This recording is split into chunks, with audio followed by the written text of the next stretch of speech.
Okay, we got the first beam in, going across. It was a bit of a ball ache to mortar in, but I think it's kind of done. Should be solid enough once it's all dry. Yeah, start on the next one. Right, I've taken out the acros that were here and here, supporting the beams, supporting these, because now the steel beam is here, and I've packed under.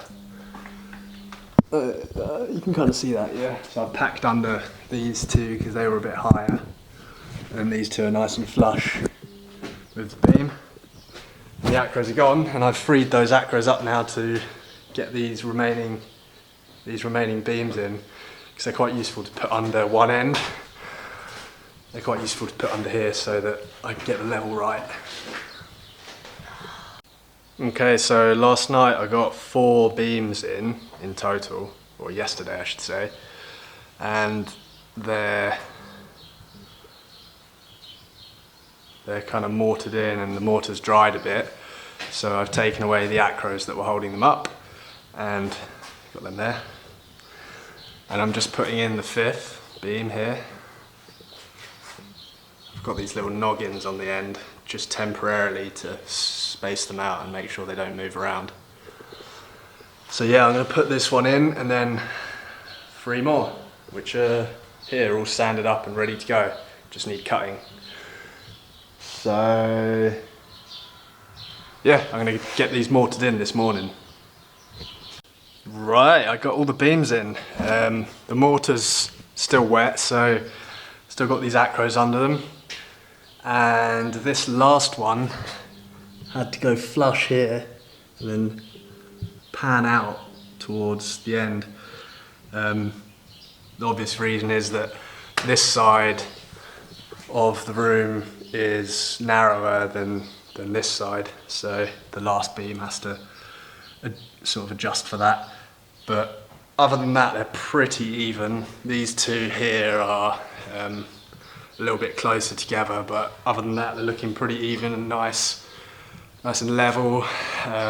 So I'm going to let this mortar go off and then whack some of these tiles on there and see how it looks. Right, so I've got the bulk of the tiles on there, and all that's really left to do is cast a bunch of concrete on top of them, and then it should be done. Just let it dry. It's looking good though. So here's the floor from above. The tiles are just laid loosely in place, and now I need to cast the slab, which is going to be one heck of a job. I'm going to lay down this rebar and then pour a large quantity of concrete over the top of it. I have to lug all that up the stairs as I mix it, because the mixer's down there.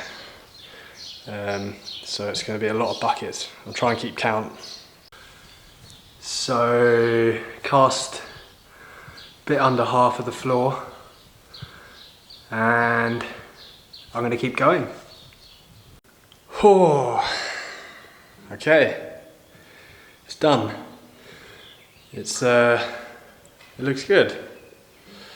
It's about 9 o'clock, so it took me about 3 hours, I think. No, a bit more, 4 hours. Just under 4 hours it took, and it was 44 buckets that contained 4 spadefuls of ballast each. So, near enough 200 spadefuls of ballast, and then I guess 1:4 ratio of cement. So you're looking at 40 odd spades of cement. So I think it was probably about 7 or 8 sacks of cement. But yeah, it looks good. I'm heading off tomorrow morning, and I'm hoping it's dry enough by then that I can shut this window. Otherwise, not sure what I'm going to do. Leave my window open for a month because I'm not going to be around. I'll probably come back and there'll be some swallows nested in here, in the corners. So I better not do that. But yeah, let's check it out in the morning.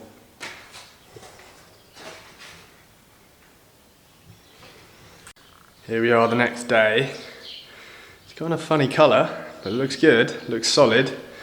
I'm going to walk on it carefully and shut this window before leaving. I did just want to have a look over here though, and I made quite a lot of gouge marks here while trying to tidy up and flatten off, but it looks pretty good actually. I won't jump up and down just yet because it's still going to be very brittle, but when I get back in a month or so, this is going to be rock solid and I'll be able to start tiling it straight away. Let's get these windows shut.